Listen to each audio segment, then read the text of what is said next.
Hello, thank you for watching my video. My name is Nate, but I mainly go by Kuma Crochets. Hopefully I can share what I've learned about crocheting amigurumis to help you with your plush projects. If you enjoy free patterns or crochet content, please check out my website in the description below. My website has all my socials from Instagram, Twitter, and Discord to stay updated.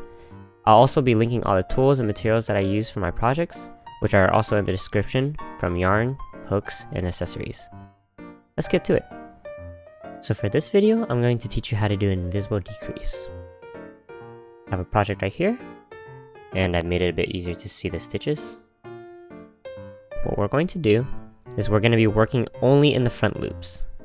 To tell if it's the front loops, you look from the side profile of the project and you should see two stitches. There is a front loop and a back loop on the stitch. Right here is the back loop, this is the front loop. The side that's going to be the outside of the project is the front. The side that's on the inside is the back. What you're going to do is, with your crochet hook, you're going to put your crochet hook right through the front loop towards the center, and you're going to work into both stitches, the first one and the second one. I'll demonstrate right now.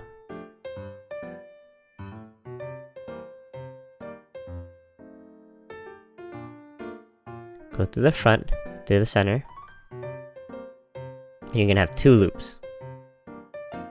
Then work into the second stitch. From through the front, through the center. Now you're going to have three. 1, 2, 3. What you're then going to do is use your crochet hook and place it above your yarn so that you're doing a yarn under. Pull through both of those front loops. And now you're going to have two loops left. Then, what I like to do is I like to yarn over. And pull right through. And that is a decrease. So demonstrate one more time.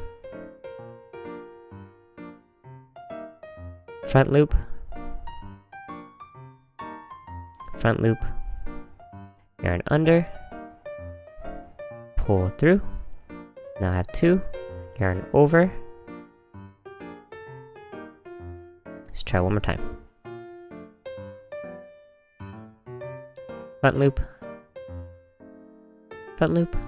yarn under, yarn over,